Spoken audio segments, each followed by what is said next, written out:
Before this video starts, I just wanted to remind you guys that if you like this episode and you want to see more of my beautiful face, you can always subscribe to my main channel, Kingtanic.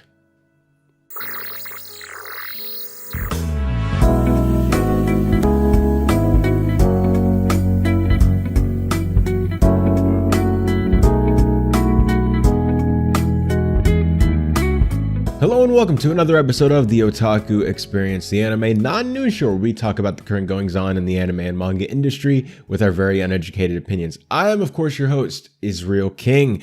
How you guys doing? Has it been a good week? Has it been a bad week? I don't really know. Let me say this. Okay, so last week I was like, yo, this week is going to be really, really slow, but next week it'll pick up.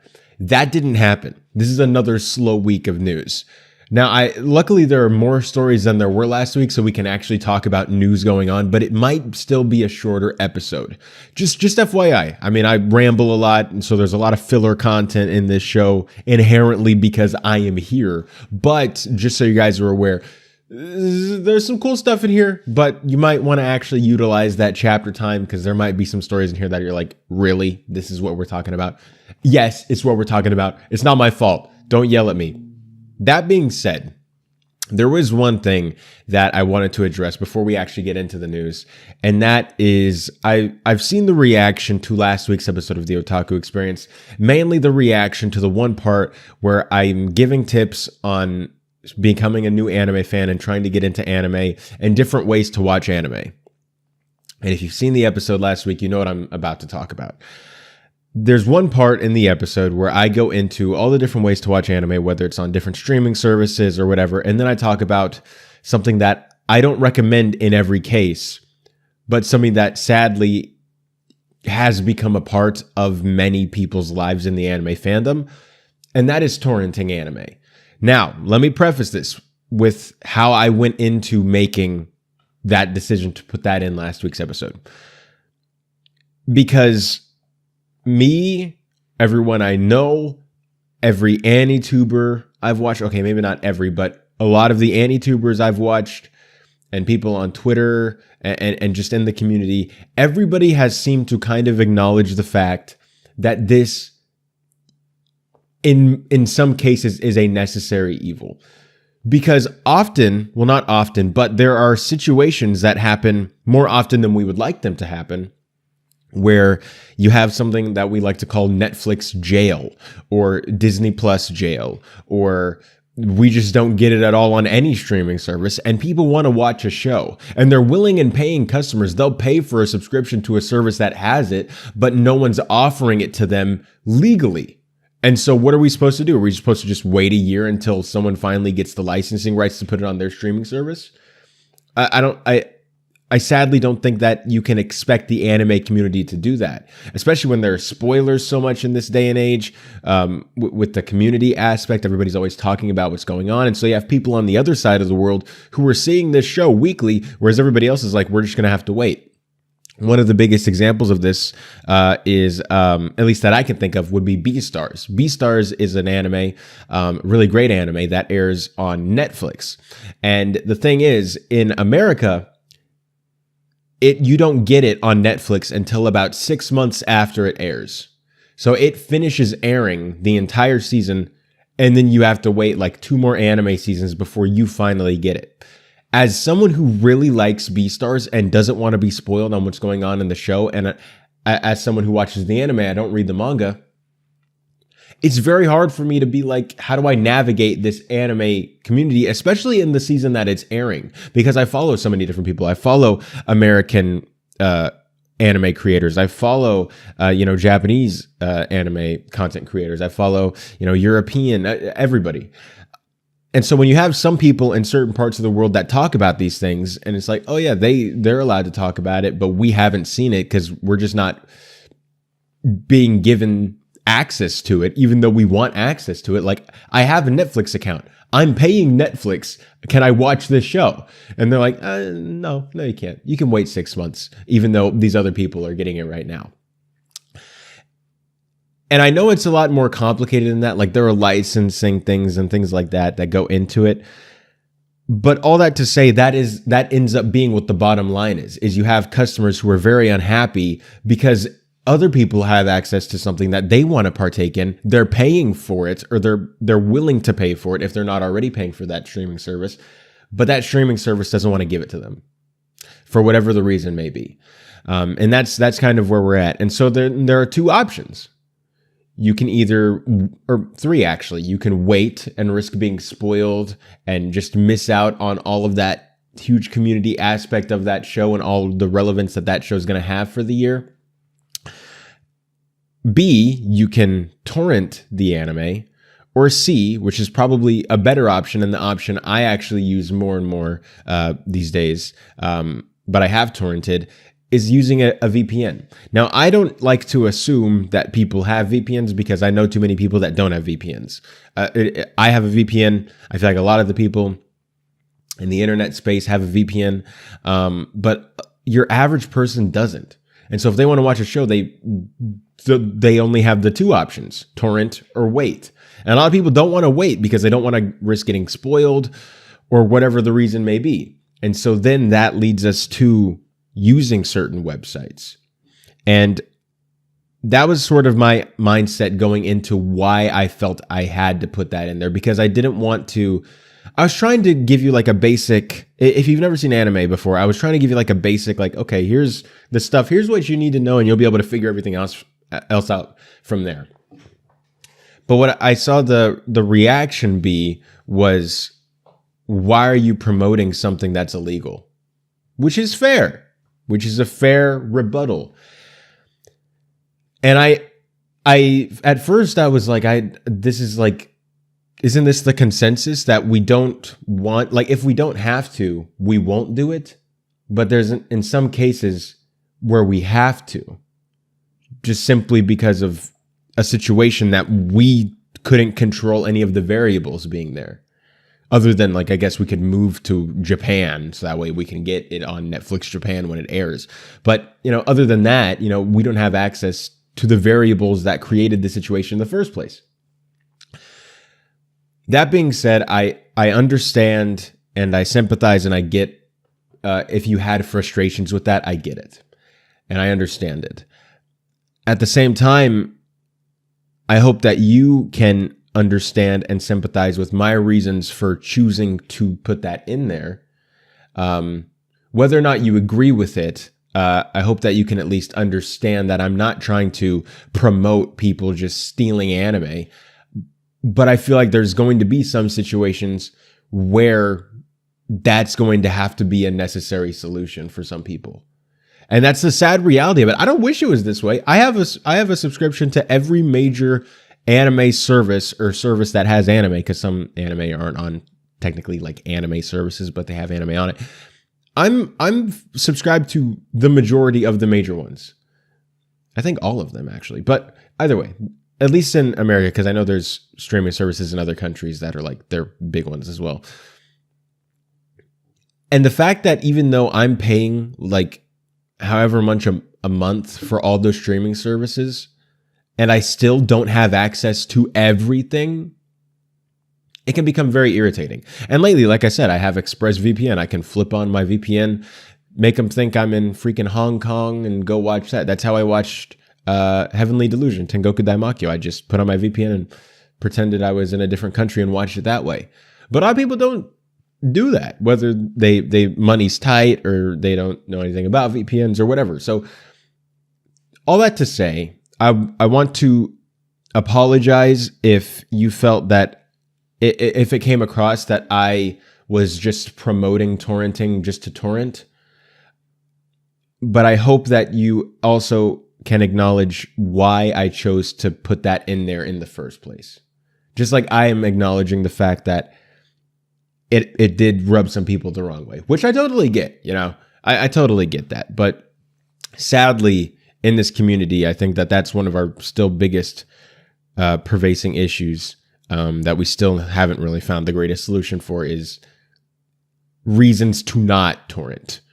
in certain scenarios. But then people take it too far, and I get that, where some of the people were like, Israel, this is a snowball effect. If you tell them they can torrent every now and then, eventually that's all they're going to do, and then they're not paying for the anime streaming services, and then they're not paying for the anime industry, and then the anime industry crumbles because people aren't paying for it because they're just stealing it. I get that. But I guess I'm just hoping that reasonable people are listening to me. And I know it's the internet, so like, you know, like a third of y'all are reasonable. But I don't know. That's just the hope, I guess. Does that make sense? Okay. Sorry. I kind of wanted to just clear the air on that. I would have said something sooner, but this isn't my channel, so I can't just post videos on here. This is my show, so I figured I'd just talk about it now. Okay? All right, cool. Let's get into the news. All right, so one of the big animes, I wouldn't say it's like in the top 3 biggest or most popular shows that aired in winter, but one of the biggest shows that aired in winter was Sabikui Bisco. It was a shonen, apocalypse virus type show where people are on the run trying to save things, that type of story. So they actually just announced earlier this week that season 2 is going to be coming out. Now, if you ask me about this, when I watched the anime, I'm not a manga reader of this, but when I watched the anime, I felt that this first season ended I felt like it was like the show had ended. You know what I mean? Like everything kind of wrapped up. They did what they needed to do. All the character arcs came to an end, and I was like, yeah, okay, cool. That's it, right? I guess I didn't look into the manga to see if the manga was still going or if the manga had ended. But here I am to see that Sabikui Bisco is getting a second season. We don't have really any other information besides that. They didn't say what arc they'd be covering or anything like that. So I guess if you've read the source material or the, I believe it's a manga, or is it a light novel? It's a light novel. Okay. So if you've read the light novels, I guess you know where we're going next. But to me personally, it seemed like they had kind of wrapped up the show did this air in winter? Or did this air last year? Didn't I just watch this? I don't know. Anyways, to me, this struck me like as a huge shock because I thought the show was over. I thought we had finished it. It says that this came out in 2022. Really? I could have swore this was back in winter. When did this come out? I don't know. Anyways, that's all I have to say about that. Not really much because they don't tell us what story we're covering next. Like at least when Demon Slayer announces a new season, they tell us what the next season's gonna be about. They didn't say anything here. They're just like, yeah, if you've read the light novel, you know what's gonna happen. If you haven't, shut up. No one cares about you. Okay, they didn't say that, but could have been what they were thinking. All right, so a few years ago, Marvel Studios announced that they were doing an animated series on the first few years of Tom Holland's Spider-Man in the MCU chronology. It would have been like kind of his origin story and things like that, all that take place before we see him for the first time in Captain America Civil War. And we really haven't gotten much news on it since then. I mean, we've gotten some things here and there, but not really anything substantial until now. It turns out that Polygon Pictures, they're primarily known as that like CG animation studio. They've done things like Ajin, Sidona no Kishi. They did Blame, Godzilla, all 3D stuff. Basically, if you're thinking of like a certain type of show that's 3D, they probably did that. And this is very fascinating to me. Because they're a CG 3D studio, I guess I shouldn't say surprised, but I guess I am, for lack of a better term, because I know how, generally speaking, how unpopular CG animation is in the anime community, because oftentimes it just looks weird. Where you take the anime style that works so well in 2D and then you try to make 3D models do it, it can be very strange. And in my opinion, very few anime have really pulled it off. So this is going to be interesting to see. They did say this. This is from Anime Trending. CG animation studio Polygon Pictures has revealed that it is producing the upcoming Marvel animated series Spider-Man Freshman Year. Spider-Man Freshman Year was announced back in 2021, with Marvel saying that the show will follow Peter Parker on his way to becoming Spider-Man in the MCU, with a journey unlike we've ever seen and a style that celebrates the character's early comic book roots. In 2022, it was announced that Spider-Man Freshman Year will arrive in 2024 and will have a sequel titled Spider-Man Sophomore Year. So I do know that that Spider-Man is owned by Sony. Obviously a Marvel character, but owned by Sony. We don't have time to get into the history of like the acquisitions and things like that with Marvel and Sony there. So the way they say this here, a style that celebrates the character's early comic book roots, it sounds to me like maybe they're going to go for more of a Spider-Verse style, but more with an anime, I guess, twist to it. In which case, if that's what they're going for, that could be very interesting, because I would feel really comfortable if Sony themselves was involved, especially in the technical aspect, because they've been doing the Spider-Verse films. They know this animation inside and out. They know the style they're going for. And if they were to sort of add a version of that, but a lot more anime-esque, kind of like how we saw Penny Parker in Into the Spider-Verse, how Penny Parker was very anime style, but she blended in and worked well with that other art styles from the other universes. So if they're doing something like that and it's going to look kind of like how Penny looked, I'm super, super intrigued. But if it's going to look like a lot of these other Polygon shows that to me just visually don't look the greatest. I'm not talking in terms of like script quality. I mean, in terms of purely visuals. It works for some people. For me, it does look very weird. That I don't know. I guess I'm a little bit trepidatious to see how this is going to turn out. Hopefully we can hear that maybe some other studios are involved, maybe Sony's involved, and maybe we can hear the type of art style that they're going for, and they just decided to use Polygon because Polygon would be the most qualified to do this. That would be really good to hear. All this to say, I guess I'm interested, but I'm cautious. Does that make sense? I'm hearing about this and I'm like, I know Polygon. I know what they've done in the past. I know what their animation usually looks like. But then I hear this, how they're trying to invoke a style that celebrates the character's early comic book roots, is the direct quote. That is a lot more interesting. And when I hear that, I instantly think of Spider-Verse, which I think is what they're going for when they say that. And if they're going for more of a Spider-Verse look, like with Penny Parker or whoever, I think that could work really well for this. And that could be really interesting to see. What are your guys' thoughts on this? Are you excited for Spider-Man Freshman Year? I kind of am. I need to see animation in motion. If like the trailer looks good, or if we see some screen caps or whatever, and they look good, I'll be a lot more excited for this. But right now, I don't know. I'm a little nervous. All right, so we've gotten a lot of light novel, manga, or anime live action adaptations made by Hollywood before. And I guess what is seen to be, the best one is Alita Battle Angel, which came out back in 2019. To a lot of people enjoyed it. A lot of people didn't really enjoy it. It's kind of like a 50-50 movie. I fell on the side that I personally didn't enjoy it all that much. I found it a little weird, and I found that it was obviously made with a whole bunch of love and passion. And so they have my respect for that. But as a movie itself, I felt that it was kind of like, it didn't really, to quote Harry Styles, it didn't really feel like a movie, But that being said, I am interested to see where the story goes, because I thought the visuals were really cool. I thought they were on the right track.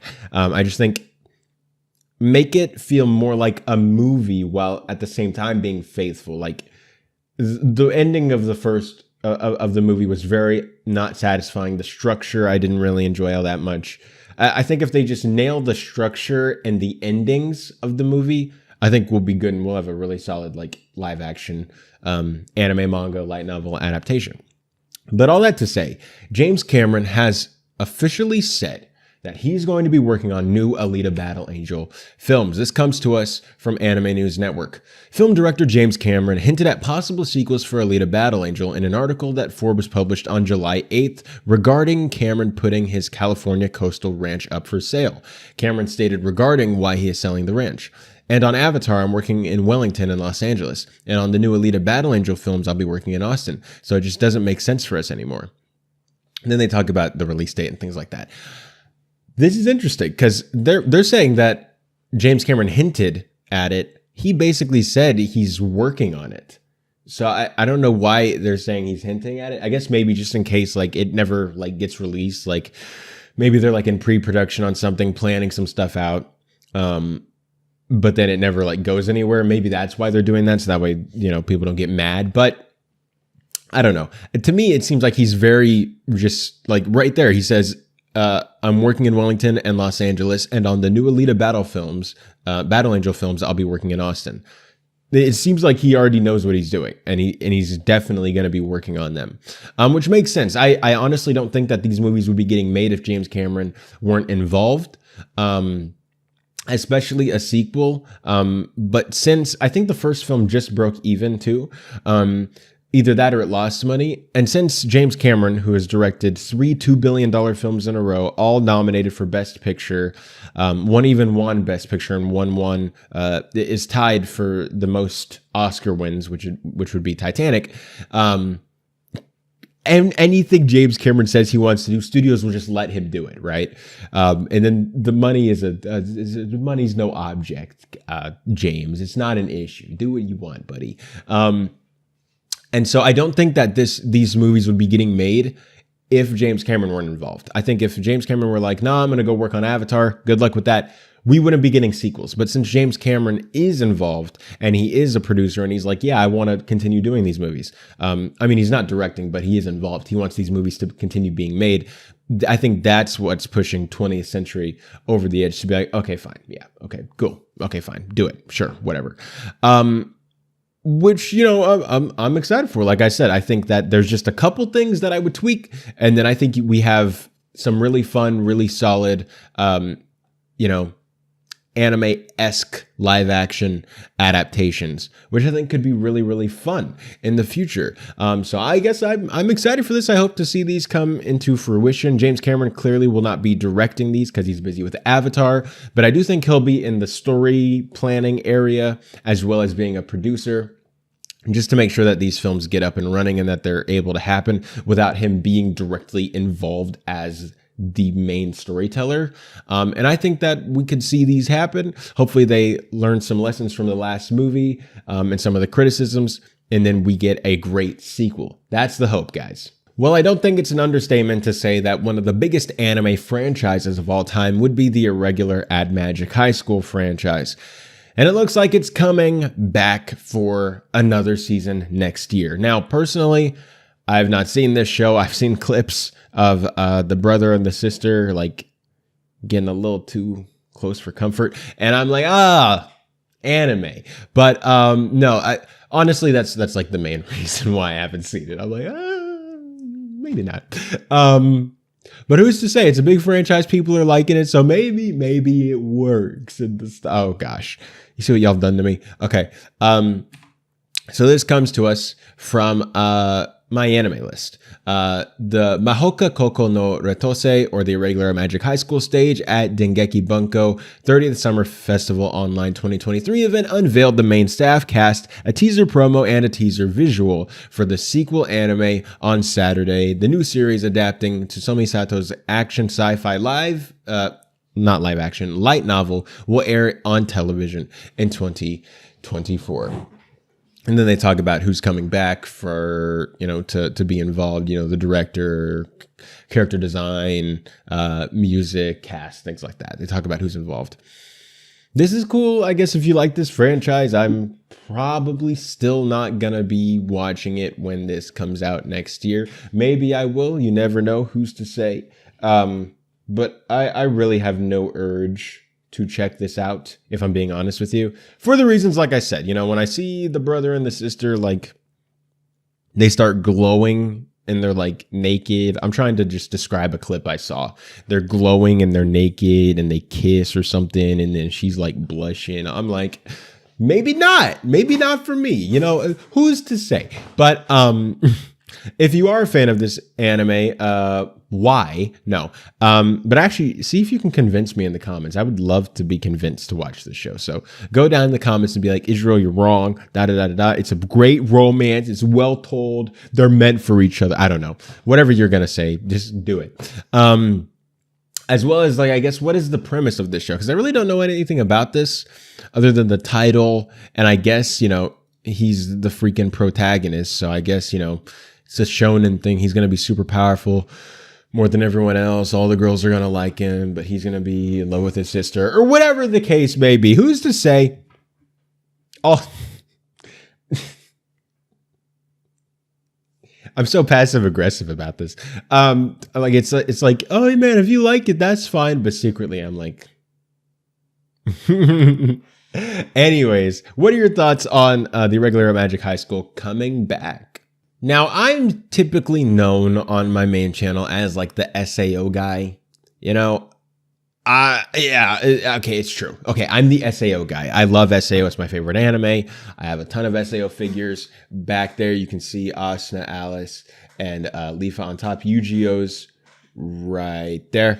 I had a few figures. I have the books. I got a whole collection. See that box? That's the whole Bible of SAO and things like that. And I've been an apologist for some of the more unpopular arcs in the anime, as well as, I guess, being a hater when I need to be. I know that my opinion is the most nuanced on SAO because I have SAO haters who think I'm a, you know, super fan who has bad taste in anime, while simultaneously continuously disappointing the SAO fandom by being too harsh on the show. So that's how I know I'm like perfectly in the middle. It's still my favorite anime, but I'm just tough love, tough love on it. It's because I love it. I want it to be better. But all this to say that there was a spin-off anime adaptation called Sword Art Online Alternative Gale Online. It was based on the spin-off, I believe, light novel. And I actually, do you want me to be honest with you? It's not that I've never seen it. I've tried to watch this show so many times.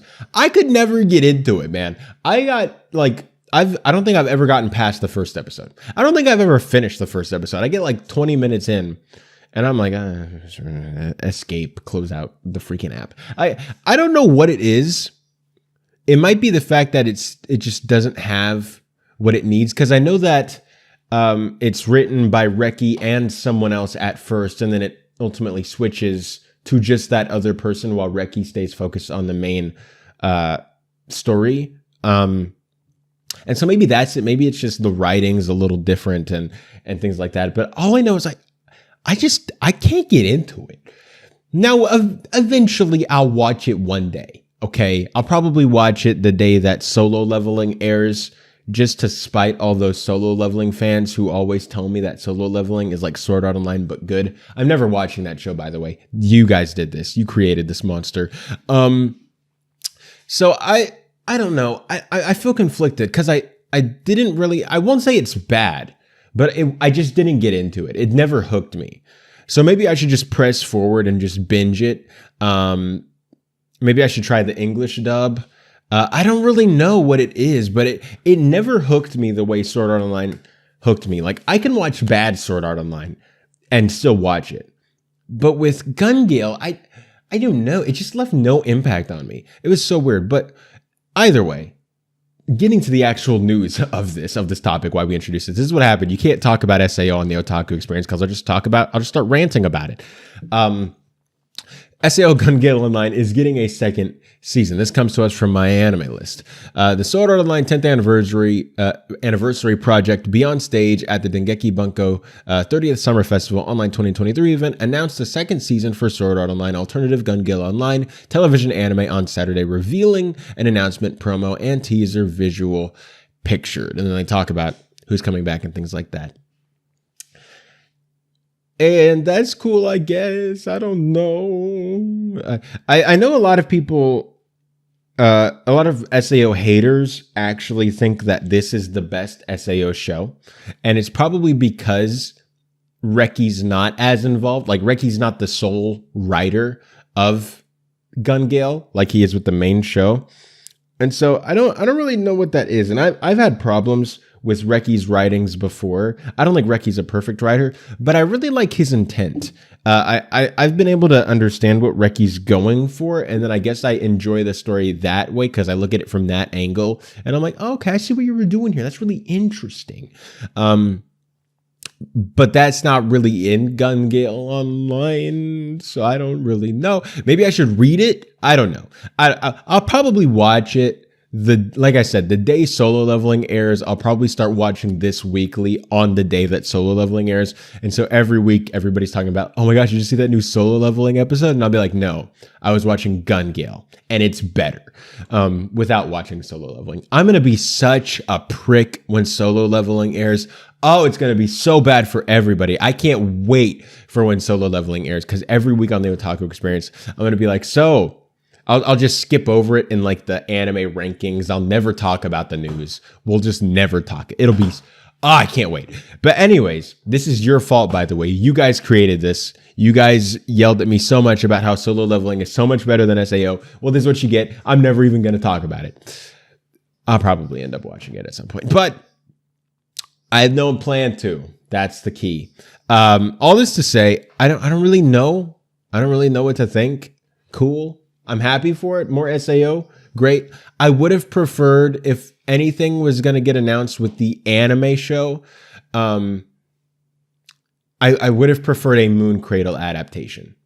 And I don't know why they don't want to give that to us. They keep doing freaking like Moon Cradle clips in the Sword Art Online games. And I think that's because they're like, hey, if we put clips from an arc that people want to see adapted in the games, they'll play the games and then they'll see the clips. And I'm like, bro, just freaking adapt Moon Cradle. Okay. Now. But either way,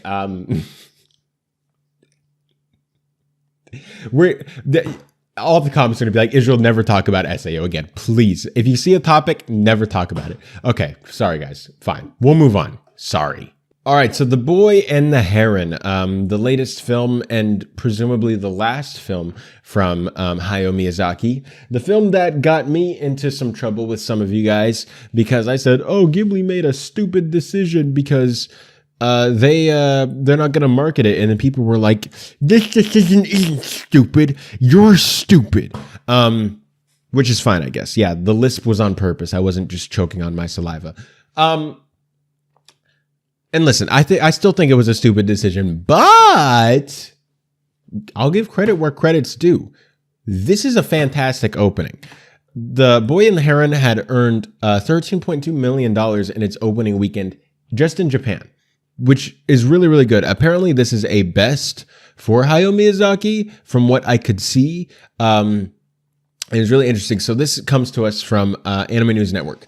Entertainment news website Deadline reported via ComScore on Sunday that Hayao Miyazaki's latest feature film, The Boy and the Heron, earned about $13.2 million in its opening weekend in Japan. The film exceeded $1.7 million from 44 IMAX screens, which is a new 3-day opening record, according to the website. So I'll give credit where credit's due. This somehow worked out for Ghibli, I guess. But I still think that they have to market it for the international audience because no one's going to see this in America if they don't know what it is or that it's even coming out. I think the only fact that this, happened in Japan the way that it did is because they know what it is. They know what they're looking for.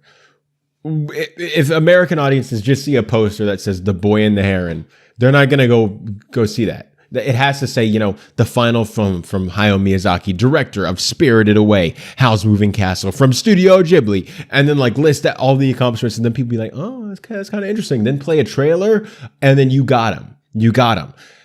I still don't think that no marketing. I think this movie could have made more in Japan had they marketed it. But then again, maybe it made so much because people saw the headlines and they saw the big commotion about it, and they were like, why aren't they promoting this movie? Let's go check it out. Maybe that's what happened. I don't really know. It's really interesting. I would love to know like how this happened, because if you think about it, in America, in the domestic box office, if you don't market a film, that's basically suicide. You're choosing to let your movie die. But somehow this worked out and it did really, really good. So the record is not actually the 13.2 million. It's actually the 1.7 million from 44 IMAX screens in the first 3 days. That's actually a new record, which is really, really cool and fantastic for this movie. Like I said, I'll give credit where credit's due. I still think it was a bad decision, but it somehow worked out for them. And I think that it would only have done better had they marketed the movie. So I still do think it was a mistake.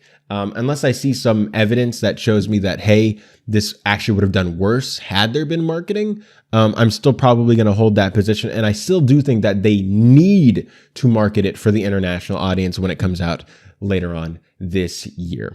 All right, so there's not really like a cool intro I can talk about for this, other than the fact that this is just really, really cool, and it hopped right up to the top of some of my most anticipated anime list. So just take a look, listen to this.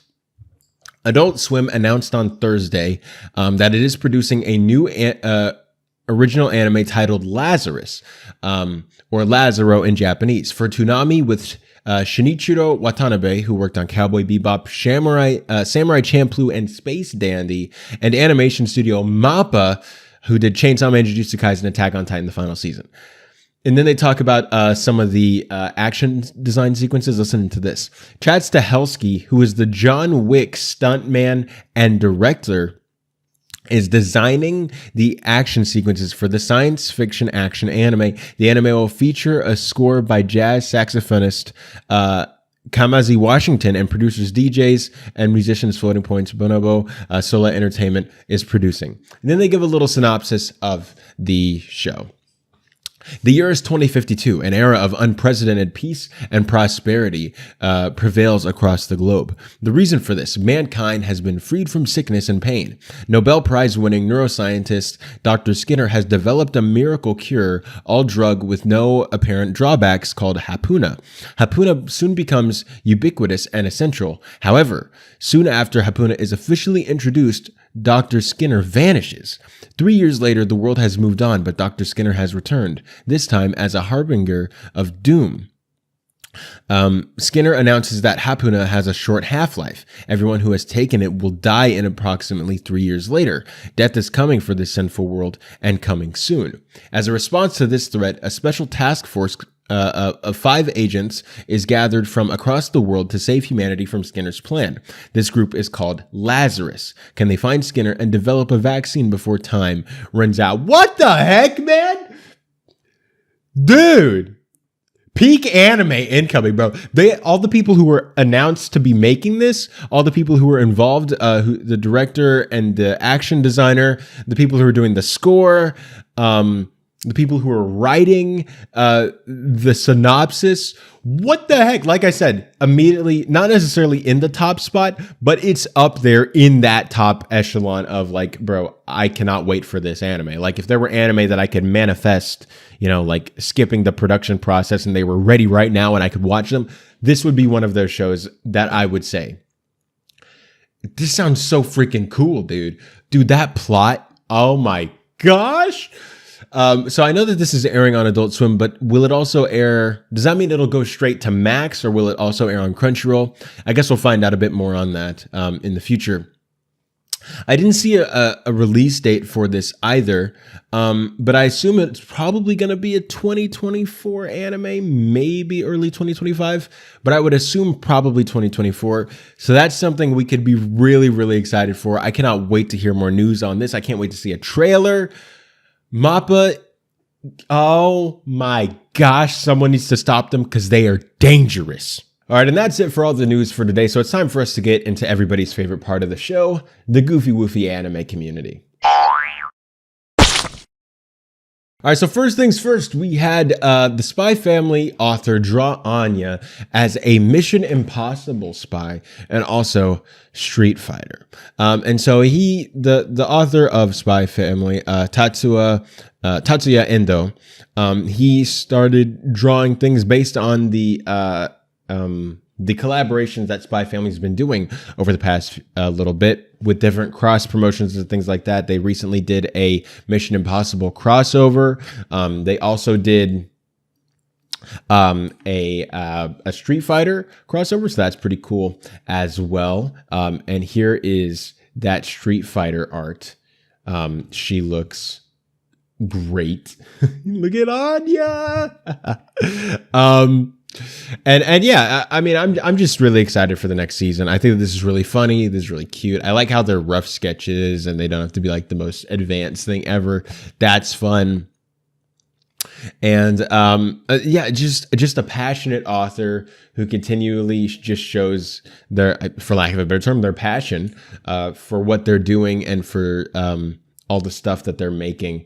It's just really fun to see how much a creator loves what they're making. All right, another thing is Queen Bee, the singer who, or I guess the band, sang Israel, the ending. It's the ending song for Oshinoko.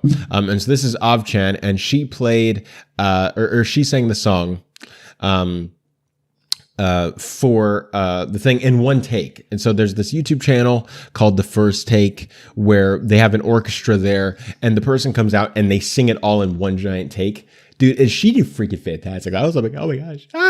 Like, it's kind of, as you can see from like this picture, they kind of go for a more creepy aesthetic, which is really interesting because, you know, you hear the anime ending and you see the art with the anime and you're like, yeah, this is good. This is a good song. It's a bop. But you see with the anime art, and so you start associating it with that. But then you see like the actual performers do it and you're like, oh my gosh, it's a totally different vibe all of a sudden, but it still fits. Does that make sense? And you're just like, oh my gosh, this person is so freaking talented. Like, how on earth do they do this in one take? Like, bro, can we like take a breather? Like, I don't like, to me, this was like studio ready to go. Like, you know, it's like, let's just print it and send it out, baby. Like, we don't need to redo certain parts of it. Really, really good. Really, really cool. Super talented. And also Oshinoko, freaking fantastic. And then the last thing today for the Goofy Woofy anime community is we have these images that I don't know who made these exactly. Someone on Twitter named Ilcamp or at Ilcamp666 made these on Twitter. And they made these images of Zelda characters.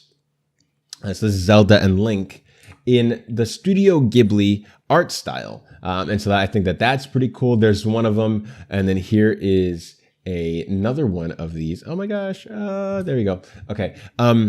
Yeah, I don't know. It worked really well. I was like, maybe because I know everybody wants, like, we've been talking about the Legend of Zelda movie after Mario came out. And everybody's like, oh my gosh. What do we do? Like, do we let Illumination make it? Do we do it live action? After seeing this, I'm like, maybe we should like let Studio Ghibli make it, bro. Like, maybe we should just like let an anime studio do this. Like, no Illumination, no nobody. Just let this happen. Maybe that's the case. But then we don't get Smash Bros. Or maybe they can do a cross brand thing, kind of like how Sony and Marvel are doing with Spider-Man, and they can just like share it. I don't know. All I'll say is this art really intrigued me, and I was like, maybe I want to see a whole movie like this. Who's to say? Who is to say? But that being said, let's get into the final part of the show. All right, and it's time to get into the audience rankings. And I know everything Israel, that says spring, I know. And that's because the Anime Trending Awards finally did their final spring anime awards, their final tally of anime of the season stuff. And starting things out here, we're not going to go through all of them, but just the ones that I think are the more important ones. And they start with favorite ending theme song. The way that these images are, it was really hard to get them into the box. So I'll just tell you what it says. So Hell's Paradise got best ending with Kamihito by Uryu from Hell's Paradise. Then they did, I believe, opening theme song. And that was... There you go. That was Oshinoko. Idol, obviously. Was any other song going to win? No, exactly. So why don't everybody be quiet? Really, really good opening. Such a good opening, bro. Really, really good. Then they did favorite supporting female character, and that was Kana from Oshinoko, Kana Arima, who I think is actually good. I would have gone with either Kana or Akane. I think I would have gone with Kana, actually. Akane had a really good few episode arc, but Kana was consistent throughout the entire show, and I thought that she was really good. So I think I would have gone with that as well. Then they had favorite male supporting character, and that was Ghoul from Mobile Suit Gundam: The Witch from Mercury Season 2. I don't know if I would have given this to him, but then again, I don't know who else I would have given it to in any other show this season. Who's not a lead male role. But I don't know if I would have gone with him. He was good. This second season of Witch from Mercury, and we'll talk about it a bit more as these awards progress, but it was a lot better than the first season. I did like Ghoul a lot more in this part. I don't really know, but I guess I don't really know who else I would give it to. So I guess there you go, Ghoul, you win. Then they did couple ship, and that was Ganta and Isaki from Insomniacs After School. I didn't think that this show was great, but I did think that it was cute, and I thought that this relationship was easily the best part about it. Really, really adorable relationship, and I hope that we get a second season just so we can see their relationship progress. Then they did favorite female character in general, and that is Kana Arima from Oshinoko as well. So she got favorite supporting, and she got just favorite character overall, which is really, really cool. Let's go, Kana. Then they did, I believe, favorite male character. Yep. And once again, it is Ghoul. So it looked like the supporting for both also ended up becoming the favorites, which is really, really interesting. It's interesting that Aqua wasn't up here, or that Ruby, or even I wasn't up there. I guess, was I in the running for Oshinoko? Maybe not, because she died in the first episode, but I don't know. Maybe not. But either way, I think that's really fun, really, really cool. They're obviously now, some of the front runners for the character awards as well. Then we go into the anime of the season awards, and they did the top 4 as they usually do, and all of these top 4 immediately get nominated for Anime of the Year for the Anime Trending Awards.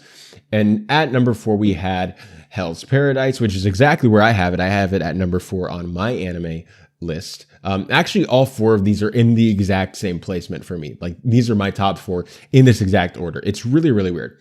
But I thought that this show was really, really good.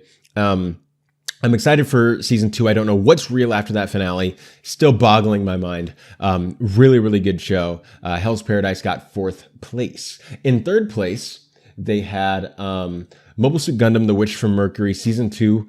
I would agree with this. I thought that this season was so much better than the first season.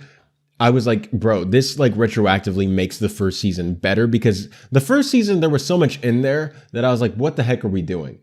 But then you see the second season and you see oh my gosh, all of those were just seeds planting for this. This almost feels like it wasn't a second season and just straight up a second core of that.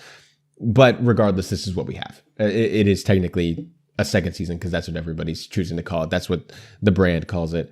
I think that it's more of a second core because I can't see that the first season stands on its own without the second season.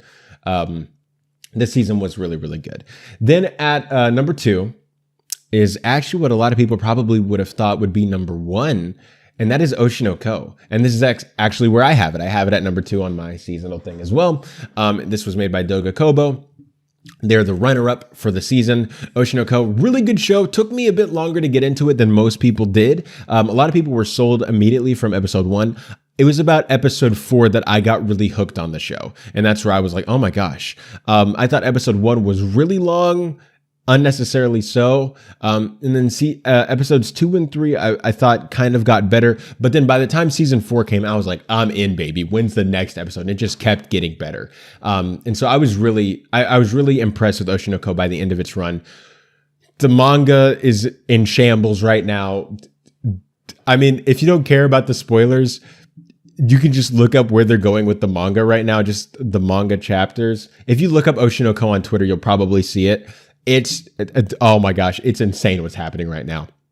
I'm not even caught up on the manga. I just it's just so crazy what's going on right now. They're all melting down. It's crazy. Then at number 1, anime of the season, which shouldn't be too much of a shock if we've seen how the last few weeks of the weekly awards went. And it's actually my anime of the season as well, and currently my anime of the year, and that is Tengoku Daimakyo, or Heavenly Delusion, made by Production IG. Such a fantastic show. So good. I like seriously. If you haven't seen this, go watch it.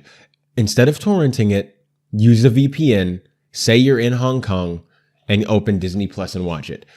It is so freaking good. And the fact that this wasn't made like available to people in the US, just like, you know, for easy access to, is ridiculous to me.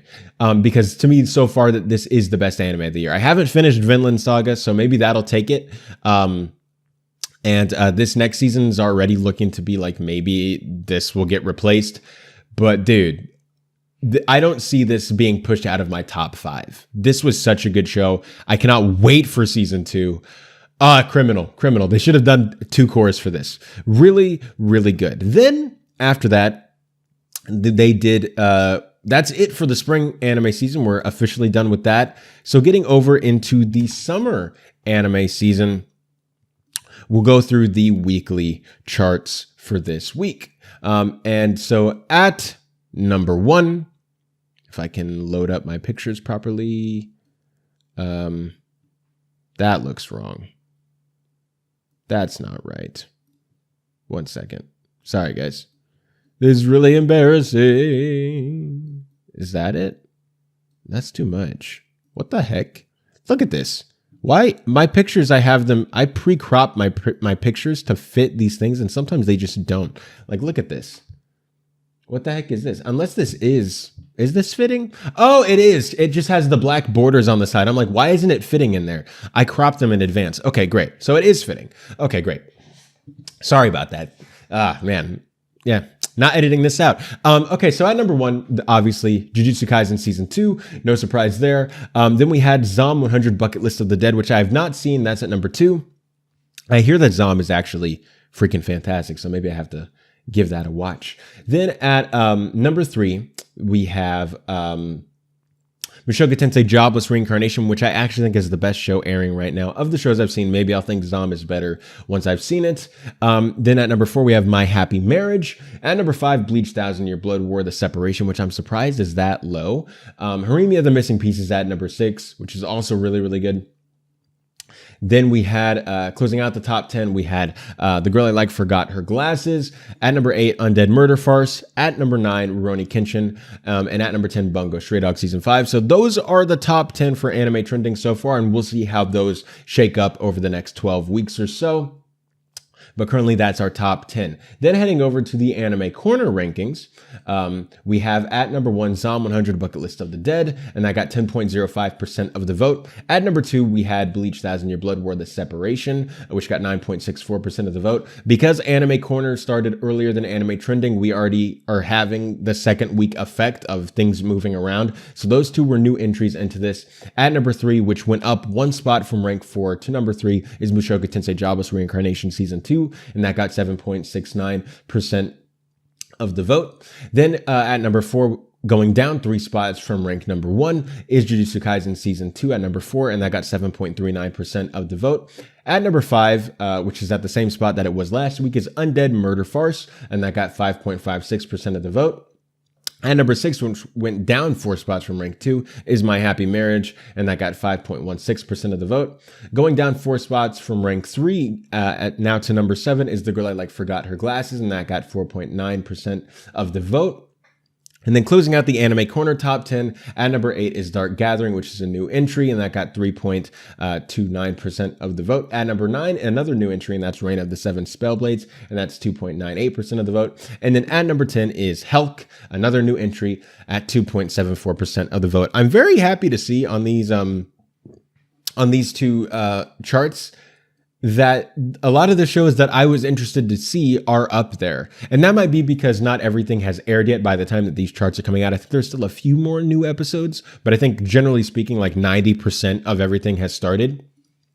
And it's really cool to see that the shows that I was interested in watching are the shows that are in there. I think that that's really fun, that that's really cool.